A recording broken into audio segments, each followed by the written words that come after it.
Cole Mercer stood in an abandoned container yard choked with weeds, rust, and the thick smell of old oil when the auctioneer's gavel struck for the final time. $100. The crowd laughed. Tyler Knox shook his head and said, loud enough for the people near him to hear, "You didn't buy land, Cole. You bought a cleanup bill." Claire Vaughn, a CEO who had come through the area on an industrial land survey and had wandered into the liquidation sale out of professional habit, looked at the container lot for no more than 3 seconds before saying, to no one in particular, "Some men mistake garbage for opportunity." Cole said nothing. He bent down, pulled a rusted padlock from the mud at his feet, and let his eyes move slowly across the hundreds of empty containers stretching toward the gray horizon. 6 years later, the same people who had laughed would be lining up outside his gates. How does a $100 container yard that everyone called a cleanup bill become a multi-million-dollar empire? This is that story. The auction took place on a Tuesday morning in early November, held at a decommissioned freight terminal on the southern edge of Caldwell County, roughly 2 miles from the nearest federal highway. The county port authority had been slowly liquidating its surplus assets for years.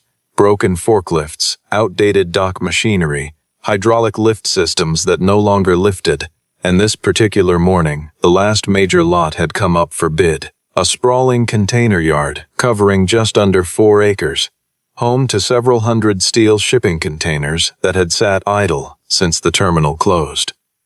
The land itself was technically leased from the county. The containers were legally abandoned.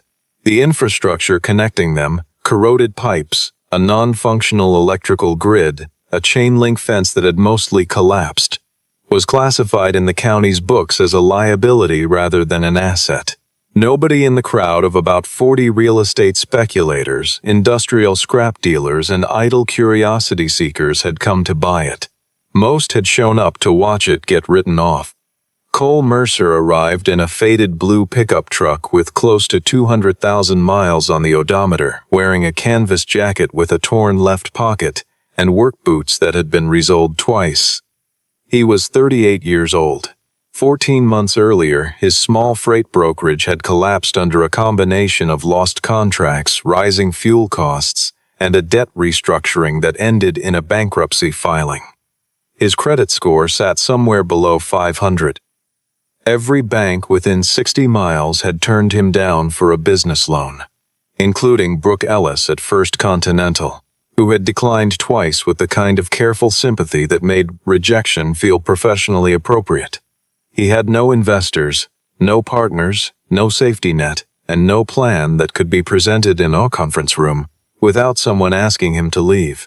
The people who knew him assumed he had come to the auction to watch or to network, or simply because he had nowhere else useful to be. They were wrong, but there was no way of knowing that yet. Tyler Knox was there. Tyler owned a mid-sized logistics firm in the county seat, had 3 trucks and a warehouse, and considered himself the authority on what was and was not worth acquiring in a 50-mile radius. He spotted Cole near the back of the crowd and gave him a nod that contained just enough condescension to be deliberate. Tyler had hired Cole's brokerage 2 years prior, paid late, disputed the invoice, and ultimately paid half. He had never apologized. Cole had never forgotten. Claire Vaughn had not planned to attend the auction at all. She was in the area surveying industrial properties for Vaughn Industrial Group, the supply chain and warehousing company she had built into one of the region's most respected logistics operations. And a colleague had mentioned the liquidation sale only in passing. She arrived late, stood near the edge of the crowd in a wool coat, and looked at the container yard with the practiced eye of someone who had evaluated 1,000 deals and could recognize, almost instantly, which ones were not worth her time. The bidding moved quickly through the smaller lots, and then the auctioneer reached the last item on his list. He described the container yard in flat, bureaucratic language. 4 acres on county-leased land, approximately 240 steel shipping containers in various states of condition, electrical grid non-operational, water access via a disconnected municipal line, No current zoning restrictions beyond standard industrial classification. He started the bidding at $500. Silence. He dropped to $250.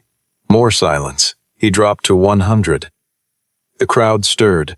Someone muttered that even $100 was too much. Then Cole raised his hand. For a beat, nobody responded. Then the auctioneer said, "Sold," with the flat tone of a man who had seen stranger things, and the gavel came down. The laughter came immediately after. Not cruel exactly, but unguarded, the kind that escapes a crowd when something absurd has just become real. Tyler was the first to speak. "You didn't buy land, Cole. You bought a cleanup bill." Claire said nothing to Cole directly, but she turned to the colleague beside her and said quietly, "Some men mistake garbage for opportunity." Cole heard it. He did not respond. Warren Hale, who managed commercial property filings for the county and had processed the sale paperwork himself, walked over to Cole while the crowd dispersed. Warren was not unkind. He simply could not reconcile what he was observing with any version of a rational plan. He asked Cole, genuinely and without malice, whether he actually knew what he had just purchased. Cole looked out at the rows of rusted containers half swallowed by waist-high grass, their doors caked with grime, their sides streaked orange with age and rain. Then he said, without looking away from the yard, "Not entirely. But I know what everyone else just walked past." Warren filed the paperwork.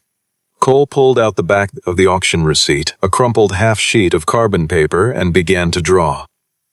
Not a business plan, not a financial model, just a rough sketch of the yard's dimensions and the arrangement of the containers and the points where a truck could enter and exit. He worked until the light was nearly gone, then folded the paper into his jacket pocket and began to walk the perimeter of everything he now owned. The morning after the auction, Cole arrived before sunrise with bolt cutters, a borrowed chainsaw, 2 gallons of water, a bag of tools, and no one to help him. What he found in full daylight was worse than the fading afternoon light had suggested. The electrical panel near the eastern gate had been stripped of its copper years ago. The main water shutoff was corroded completely closed and would need a plumber to free it. The chain-link fencing along 3 sides of the property had partially collapsed, fallen outward into the adjacent access road in several places. The padlocks on at least 60 containers were fused by rust, and a further 30 had doors so warped by moisture and ground shifting that they would not open under normal force. The weeds growing between the container rows had reached waist height in the denser sections, and in 2 places near the rear of the lot, young trees had begun to push through gaps in the pavement. None of this surprised him. Surprise required expectations he had not permitted himself. He started with the fence, because there was nothing productive he could accomplish inside the yard while the perimeter was open. He spent the first 3 days pulling up collapsed sections, driving new posts where the old ones had rotted out, and running wire with a staple gun and whatever hardware he could salvage from the bins inside the dead maintenance shed. He had not told anyone beyond a vague mention to his neighbor that he was working on a project. The few people in his life who might have asked directly had not asked, because most of them had quietly stopped expecting much from Cole Mercer after the bankruptcy. Brooke Ellis at First Continental received his application for a small improvement loan in the first week, enough to bring in a crew for basic site cleanup, reviewed the file carefully, and declined. Not without sympathy. The property was leased rather than owned. The collateral was insufficient, and his credit history made underwriting impossible. Cole thanked her and left. 3 days later, Tyler Knox happened to drive past the yard on his way to a county commerce meeting, saw Cole bent over a section of fencing with wire cutters and a pair of pliers, slowed down, rolled his window down, and called out, "Still waiting for your empire to arrive." Cole looked up, measured the distance, and went back to the wire. The money for the first real cleanup came from scrap. Cole identified which containers were damaged beyond practical use. Split seams, collapsed roofs, floors rotted through from years of trapped moisture, and sold the steel to a recycling yard 40 miles away. It took 6 trips in the pickup and roughly 3 weeks, but it generated enough to pay for electrical reconnection, a used pressure washer, and 2 weeks of part-time labor from a man named Dale, who worked odd jobs around the county and did not ask many questions. Together they cut the weeds, cleared the access lanes, freed the stuck container doors, and pressure washed the exteriors of the front 2 rows until the containers looked, if not new, at least operational. On a Thursday evening in the 3rd week, Nolan showed up to Tope at the gate with a paper bag containing 2 sandwiches and a thermos of coffee. He was quiet by nature and did not make a production of the visit. He sat on the pickup's front bumper and watched his father work for a while before asking, in the offhand way of someone who already knew the answer was not simple, why Cole hadn't just walked away. Cole put down the wrench he was holding, looked at the yard, still rough, still far from finished, but beginning to have the faint geometry of something intentional, and said, "Because abandoned things only stay abandoned if nobody claims them."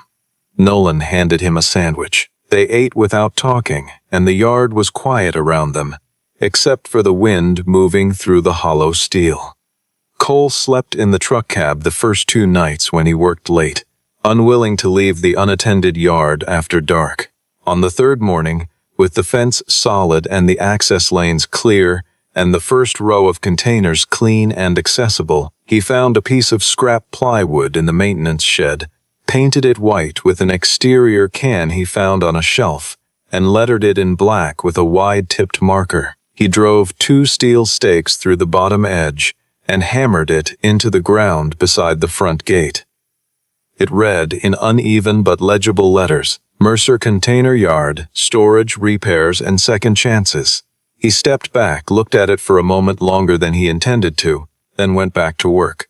The plan Cole had sketched on the back of the auction receipt that first evening was not, at its core, a storage business. He had thought about storage. It was the obvious first move, the thing any reasonable person would reach for when confronted with 240 empty containers in a fenced industrial lot. But Cole had spent 14 months thinking carefully about why small freight and logistics operations failed, and storage alone was not the answer he kept arriving at. The answer was space. Not the kind of space that came with a commercial lease in a business complex, with monthly rates designed for established companies and requirements that included credit history, insurance minimums, and long-term commitments. The kind of space that a mechanic with a 2-bay shop could rent for 3 months while he figured out if he had enough customers to justify a 3rd bay.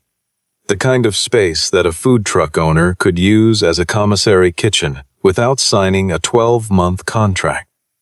The kind of space that a small construction company could use for equipment storage between jobs without paying for square footage they didn't need on the days they didn't need it. Cole divided the yard into zones. The first zone at the front nearest the gate was basic enclosed storage, containers rented by the month at rates well below what the self-storage facilities in town charged. The second zone, along the widened central lane, was configured for working access. Containers rented to independent mechanics, welders, and woodworkers who needed a place to operate without the overhead of a commercial lease. He cut ventilation panels into the roofs, installed basic electrical outlets powered by the reconnected grid, and added lighting strips to the interiors. The third zone, along the rear fence, was reserved for refrigerated units, containers retrofitted with second-hand cooling systems for small restaurants and food producers who needed cold storage without the cost of a dedicated refrigeration facility. Along the southern edge, he kept a stretch of open lane wide enough for a semi-truck to back in, available by the hour for mobile repair operations. The people he pitched the idea to reacted in roughly the same way every time. They listened, nodded slowly, and then asked some version of the same question. How was this different from a junkyard with extra services? Cole stopped trying to rebrand it and started letting the prices speak instead. Naomi Pierce, who covered local business and economic development for the county's weekly paper, had heard about the auction from a colleague and had been vaguely tracking Cole's activity from a distance. She drove out to the yard on a slow Wednesday afternoon and spent 2 hours walking the property with Cole, who showed her the zones and explained the pricing model and described what he intended to add. Naomi had covered enough small business stories to recognize when something was genuinely different from merely being unusual, and this felt like both. She asked Cole what he wanted people to understand about what he was doing. He thought about it for a moment and said, "Small businesses don't need skyscrapers. They need space they can afford." She wrote it down. It ended up as the pull quote in the piece she ran the following Thursday. Claire Vaughn read that article on her phone on a Friday morning between 2 other items in her news briefing. She read it once, set the phone down, thought about it briefly, and dismissed it. The model was too small to be strategic. Tyler Knox read the same article and reached the same conclusion. Cole Mercer was a bankrupt freight broker playing yard manager. It was either sad or admirable, depending on your perspective, but it was not competition. What neither of them registered was the quiet arithmetic of what Cole was building. Each container that went from empty to occupied was a fixed asset converted to recurring revenue. Each satisfied tenant became word of mouth that reached 3 or 4 other small operators looking for exactly the same thing, and each dollar above operating costs went straight back into the yard. There were no pitch decks, no investor presentations, no press events. There was only the arithmetic grinding forward and Cole Mercer at the center of it. The baker was the moment that stayed with him. A woman named Ruth who had run a small specialty bread business out of a commercial kitchen she rented from a local restaurant. The restaurant sold. The new owners wanted the kitchen back, and Ruth had been 3 weeks from shutting down entirely when she heard about the refrigerated storage at Mercer Yard. She came in on a Saturday, looked at the container, asked the monthly rate, and quietly started to cry, her hand over her mouth, as though she hadn't planned to, when she realized she could afford it. She thanked Cole 4 times before she left. He told her the first month was free while she got set up. He hadn't planned to offer that. It came out before he thought about it. That afternoon, he sat in his truck for 10 minutes before he could make himself start the engine and drive home. He had 7 paying tenants by the end of the 2nd month. It was not yet enough to cover everything, but it was enough to make the concept visible to anyone who cared to look. 6 years is a long time when you are building something alone, and a short time when you look back and try to understand how the distance was covered. The first year was the hardest, not because the physical work was heaviest. The work would always be heavy, but because there was so little outward evidence that any of it was working. Cole had 14 tenants by the end of year 1, had cleared the last of his scrap metal debt, reconnected all the utilities, and repaired nearly every container in the yard to at least functional condition. He had not taken a salary. He was still sleeping in the house he rented on the east side of the county, driving the same pickup, eating the same way he had been eating since the bankruptcy. But the yard was alive in a way it had not been the day he bought it, and that felt, in the absence of anything else, like legitimate progress. By the 2nd year, the mechanics section had expanded from 3 containers to 11. 2 independent welders had joined. A small auto body operation was using the open southern lane 4 days a week.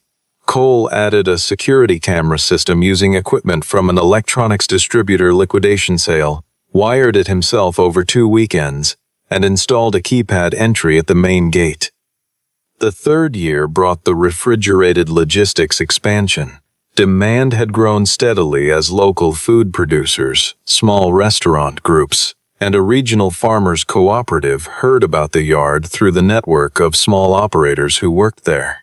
Cole acquired 8 additional refrigerated containers through a shuttered grocery chain's liquidation sale, retrofitted them across one summer, and tripled the cold storage capacity of the yard in a single season.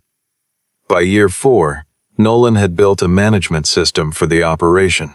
Starting as a simple database to replace the spiral notebook Cole kept in the truck cab, then expanding until the software tracked container availability in real time, generated monthly statements automatically, logged maintenance requests, and flagged vacant containers so Cole could reach out to prospective tenants.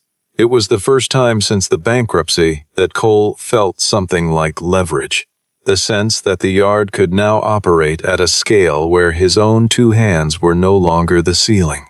Year 5 was the year of contracts. Not the small month-to-month arrangements that had sustained the early growth, but longer commitments from larger regional operators.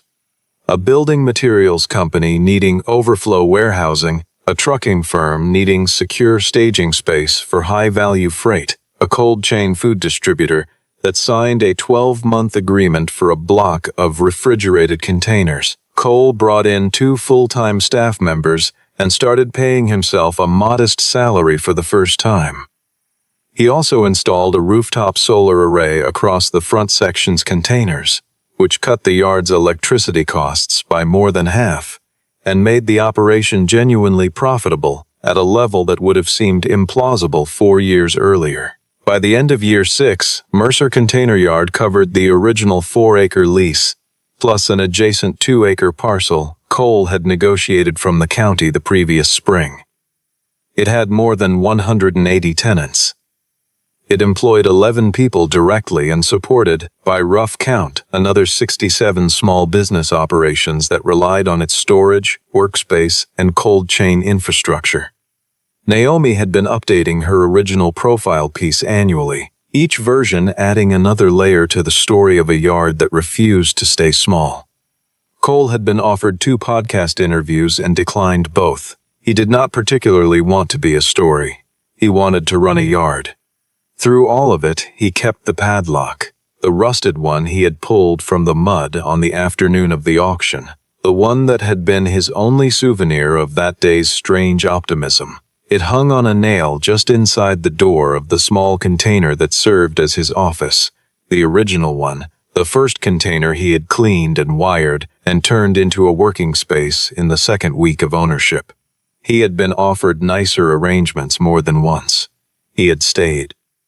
And on the afternoon the 6th year ended, when a convoy of dark SUVs rolled slowly up the access road and stopped at the main gate of Mercer Container Yard, Cole was at his desk reviewing a maintenance log, with the padlock visible on the wall behind him. The convoy belonged to Vaughn Industrial Group, and the woman who stepped out of the lead vehicle was Claire Vaughn herself, which told Cole something significant about whatever had brought her here. Claire did not make personal visits to properties she was merely assessing. She sent people for that. The fact that she had come in person, unannounced and without a prior call, meant that whatever was happening on her side had developed faster than a normal business process could accommodate. The situation had been building for more than a year. Vaughn Industrial Group operated 3 large warehouse facilities in the region, all of them traditional fixed infrastructure operations designed for the kind of consistent, high-volume freight flows that had characterized the supply chain before recent disruptions reshaped the landscape. Those flows had changed. Large retail clients were moving toward smaller, faster, more distributed inventory models. Demand for inflexible, large footprint storage was down. 3 of Vaughn's anchor contracts had either not been renewed or had been significantly reduced. And Tyler Knox, who had been providing supplementary logistics services to Vaughn on a subcontracting basis, had delivered 2 consecutive quarters of missed delivery windows, misrouted freight, and, as Claire had recently discovered, billing irregularities that amounted to charging for services that had not been rendered. Claire had begun looking at alternative models, and Mercer Container Yard had appeared in her team's regional analysis in a way that surprised her.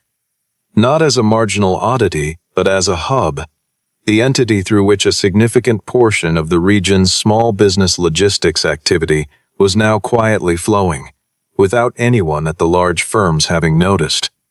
The refrigerated containers were running at full capacity. The workspace sections had a wait list.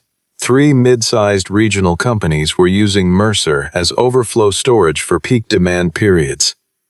The whole thing had grown into something that, by any objective standard, was functioning more efficiently than it should have been.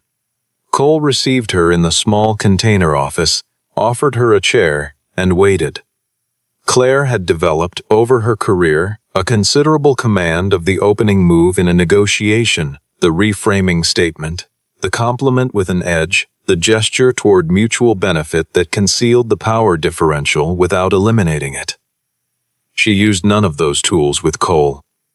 She looked around the office, at the operational monitors Nolan had installed along one wall, at the maintenance logs on the desk, at the padlock on the nail. Then she told him, directly, that Vaughn Industrial was facing structural challenges, and that she believed Mercer's model represented a solution to some of them. She wanted to discuss an acquisition. Cole listened without interrupting. The offer Claire named was real money, generous, carefully structured, the kind of number that would have solved every financial problem he had accumulated since the bankruptcy, and left him in a fundamentally different relationship to risk for the rest of his working life. She presented it without hedging, which he found he respected. He looked at the number on the paper she slid across the desk. He looked at the padlock on the wall. He looked at the occupancy indicator on the operational board, which at that moment was showing 100% for the refrigerated section. Then he slid the paper back. Claire looked at him. She said, in a tone that was more bewildered than offended, "You understand what this could mean for you." Cole said, "It already happened, 6 years ago." There was a pause. He added, more quietly, "What you're describing would change Vaughn's situation." That's not the same thing. Claire left the meeting without the agreement she had come for, but with an expression that had shifted from assessment posture into something that looked, for the first time, like genuine curiosity about who Cole Mercer actually was. Tyler Knox learned about the visit within a week. His source was a contact at the county commerce office, and the information reached him at a Chamber of Commerce dinner. Claire Vaughn had personally toured Mercer Container Yard and had come back without a deal. Tyler processed this the way he processed most competitive information, immediately and in terms of threat. He had spent 6 years treating Cole as a non-entity. The idea that Claire Vaughn had gone out to look at what Cole built and had returned without buying, it was not something he could hold at arm's length. It required a response. He began making calls to county zoning officials, framing his inquiries around compliance and regulatory consistency for non-standard industrial operations. He reviewed the original auction paperwork and the county lease terms. He talked to his own legal advisors about the liability landscape of a mixed-use industrial property operating under a month-to-month lease with a large number of individual tenants. He was not yet doing anything overt. He was identifying pressure points. And he was doing it quickly, because the only reason a man in Cole's position would turn down a very large check was if he believed what he was sitting on was worth more than the check. Tyler did not intend to let Cole be right about that. Tyler Knox moved fast, which was both his greatest professional advantage and, ultimately, his most revealing characteristic. He filed 3 separate inquiries with the county zoning office within a 2-week period, each framed as a general concern about noncompliance in the industrial corridor, each containing enough specific detail about Mercer Container Yard to make the actual target unmistakable.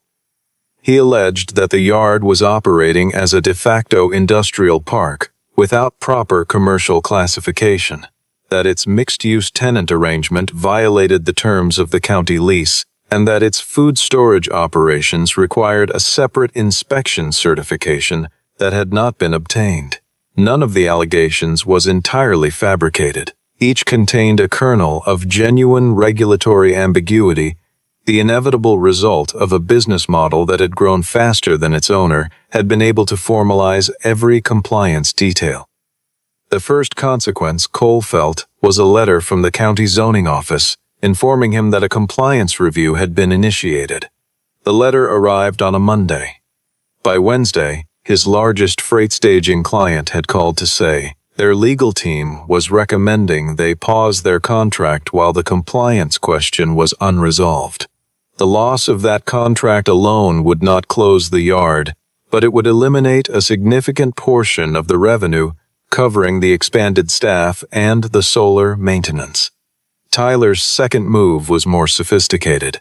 Through the same contact who had relayed the news about Claire's visit, he had located references to two outstanding debt instruments from Cole's original bankruptcy, small business loans that had been sold off during the restructuring and had ended up in a holding company.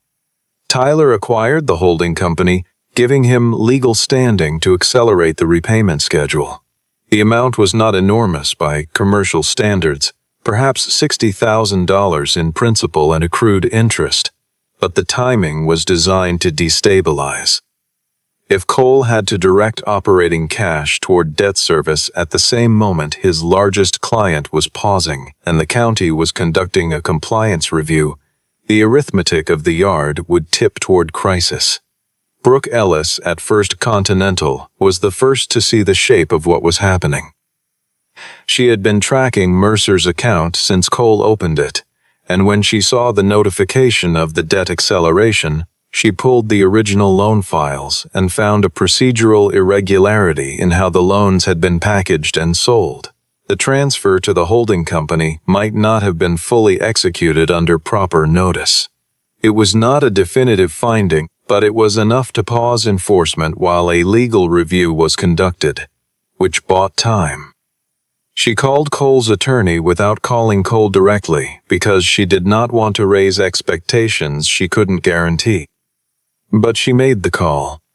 Naomi Pierce had been tracking the zoning complaint filings through public records as part of her regular beat, and when she saw the volume and specificity of inquiries directed at Mercer Container Yard, she began to ask questions. Her first calls went to the county zoning office, where she confirmed that all 3 complaints had come from a single filing entity. Her second calls went to the county clerk's records division, where she traced the entity back to a law firm that primarily represented Tyler Knox's logistics operation. Her third call went to Cole, who told her what he knew without embellishment, and asked her to give him a few days before she published. She agreed to 48 hours. What Cole had not anticipated was the response from within the yard itself. He had not told his tenants about the compliance review, partly to avoid alarming them, and partly because he believed the situation was still manageable. But information moved quickly through the network of small operators who worked there daily, and by the end of the first week, several tenants had come to his office individually. Gary the mechanic, Cole's second-ever tenant, who had moved his one-person shop into a container in year 1 and now ran a 3-man operation with a 4th container for parts storage, came in with a folder of documents he had researched himself. 2 precedents from neighboring counties where similar mixed-use industrial yards had been reclassified to commercial industrial hybrid zoning through an administrative process that required updated documentation rather than new permits. He set the folder on Cole's desk and said, "You've been letting us work here for 6 years. Let us work with you now." Ruth organized a meeting of all the yard's tenants. 43 people showed up. They came as a group to the county commerce office the following week, each with a written statement about what their access to Mercer Container Yard had meant for their survival or growth. Claire Vaughn heard about the tenant mobilization from 2 sources simultaneously. Naomi's article, which ran under the headline, "Who is really behind the Mercer complaint?" and a call from a senior contact at the county commerce office who considered the tenant statements politically significant in ways he wanted her to understand. Claire had been watching the situation develop with the careful attention she gave to circumstances where her own name was adjacent to someone else's misconduct. Tyler Knox had used Vaughn Industrial's supply chain distress as the opening through which to insert himself into the Mercer situation, and Claire was now in the position of having been, however inadvertently, a precondition for Tyler's scheme to operate. That was not a position she intended to hold. She called her legal team. Then she called a county council member she had worked with on a previous infrastructure project. Then she gave Naomi a statement on the record. And on the morning of the council hearings scheduled to review the Mercer Container Yard compliance question, Claire Vaughn arrived in the council chamber without Tyler Knox, sat on the opposite side of the room from where his attorney was seated, and waited for the session to begin. The county council chamber held perhaps 120 seats and was, on most weeks, occupied by fewer than 20. The morning of the Mercer hearing, every seat was filled, and another 40 people stood along the back wall. The overflow was not accidental. Gary had sent a message through the tenant network the night before. Ruth had posted a notice on the board inside the yard. By 9:15 in the morning, the room held everyone Cole had ever rented space to, and a substantial number of people who had never met Cole Mercer but had read about him and had arrived with opinions about what kind of county they wanted to live in. Tyler Knox's attorney opened with a prepared statement that ran 7 minutes, characterizing Mercer Container Yard as an unregulated junkyard operating outside its permitted use classification, creating liability exposure for the county, and undermining the competitive stability of the regional commercial real estate market. The statement was well-structured, legally coherent, and used the phrase regulatory clarity 4 times. Tyler sat behind his attorney with his hands folded on the table and the expression of a man who had done his legal homework. Naomi Pierce presented a documented report compiled over 2 weeks with assistance from a data analyst. She had pulled employment figures. The yard directly employed 11 people and hosted business operations that collectively employed an estimated 67 additional workers in the county. She had pulled tax records showing that businesses operating from Mercer Container Yard had contributed more than $400,000 in county sales and property-related tax revenue over the previous fiscal year. She had obtained written statements from 15 of those businesses: mechanics, food producers, woodworkers, small freight operators, describing what the yard's accessible pricing had meant for their ability to remain open. She had also obtained, through a public records request, communication records showing that Tyler Knox's filing entity had submitted all 3 zoning complaints within a 14-day window, and that 2 of them contained language lifted nearly verbatim from a memo written by Tyler's logistics firm's operations director. Brooke Ellis testified briefly about the debt instruments Tyler had acquired, noting that her bank's legal team had identified procedural irregularities in the transfer process that were currently under formal review, and that the enforcement action was on hold pending that outcome. She did not editorialize. She stated facts. The facts arranged themselves into a picture the council members could read without assistance. When Cole's turn came, he did not present financial models or projections.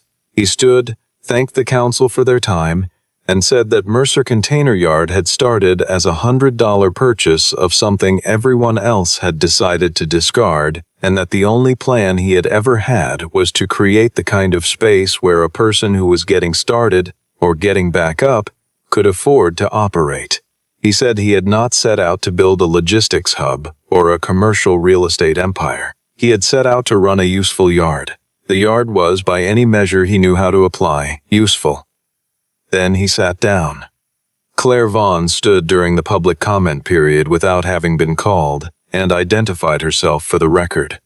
She said that 6 years ago she had stood in this county and looked at Cole Mercer's property and seen garbage. She said she had spent 6 years building a large logistics business using conventional methods, and had spent the last several months watching it struggle with structural problems that Mercer's model had never developed. She said, looking directly at the council, 6 years ago I saw garbage. Today I see the smartest logistics model in this state.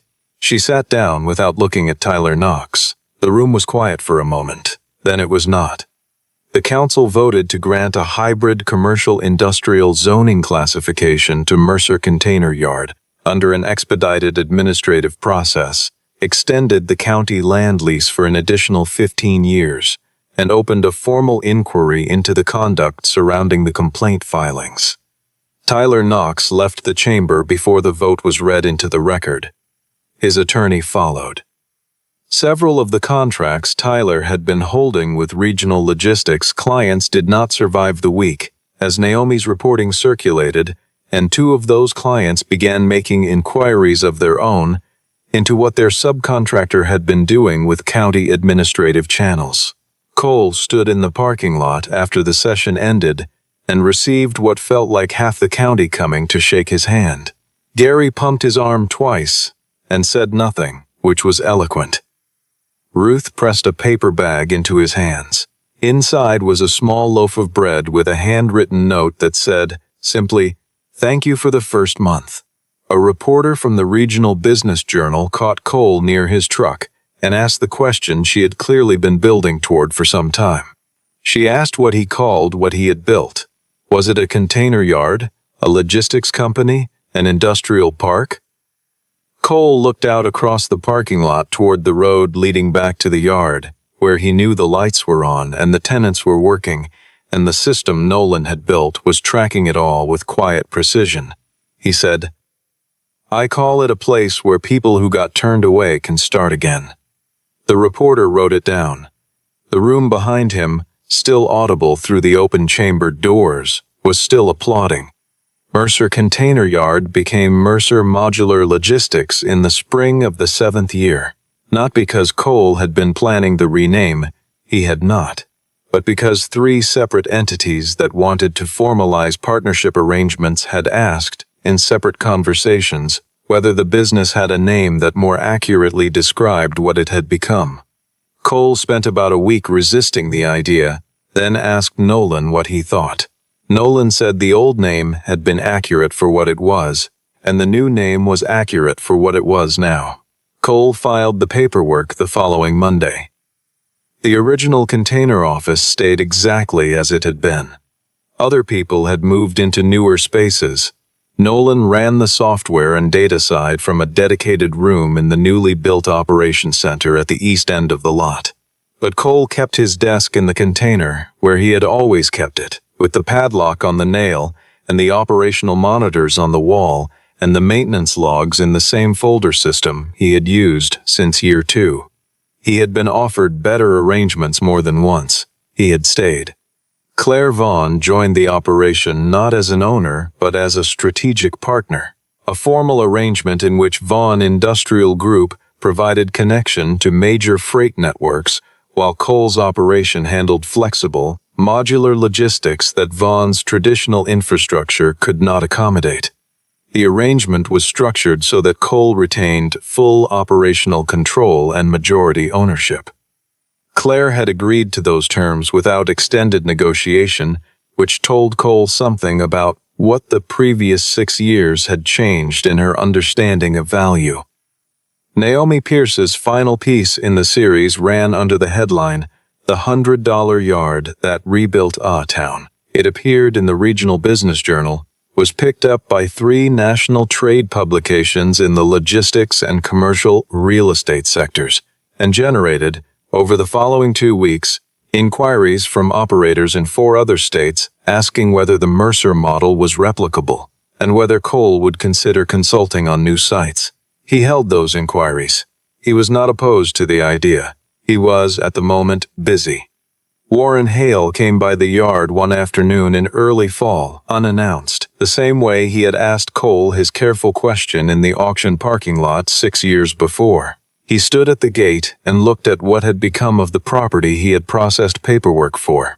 Rows of containers repainted in clean, consistent colors, organized by zone and function, light coming from inside each occupied unit, the lanes between them wide and clearly marked and moving with the controlled rhythm of a place that understood its own purpose. Warren said he had driven past the yard perhaps a dozen times over the years and watched it change. He said he had not quite understood, on that first auction afternoon, what Cole had seen when he looked at those containers. Cole said he wasn't entirely sure He had understood it himself at the time. He had just known it was worth looking at differently. The padlock moved from the nail in the container office to the wall of the new operations center meeting room when the building was completed, mounted in a small frame that Nolan had made from a piece of the original container flooring. No plaque, no label. The people who worked there knew what it was, and the people who came for meetings and asked about it were told the story, and that was sufficient. On the evening of the formal opening of Mercer Modular Logistics, the gathering was small and held on-site, food catered by Ruth, whose business now operated from 3 containers in the cold section and had grown into a regional wholesale operation. Cole stood at the front gate as the sun went down. The containers around him were lit from inside, soft rectangles of yellow and white light, arranged in grids that stretched back through the property in every direction. The trucks that had been moving through the yard all day had quieted, and the lanes were still, and the whole structure of the thing Cole had built from $100 auction bid and a crumpled piece of carbon paper stood before him in the last of the evening light, alive in a way that had nothing to do with money and everything to do with what happens when a person refuses, for long enough and with enough conviction, to accept that something others have abandoned has no remaining value. Claire walked up beside him and stood there for a moment, looking at the sign above the gate. Then she said, with the directness that had always been her most honest quality, "6 years ago, I thought you bought garbage." Cole looked at the lights, at the containers sounding their low metallic tones in the evening wind, at the place that had started as a rusted padlock in the mud and a sketch on the back of an auction receipt. He said, "No, I bought space for people to build." The lights stayed on. The yard was quiet and full and entirely, unmistakably alive.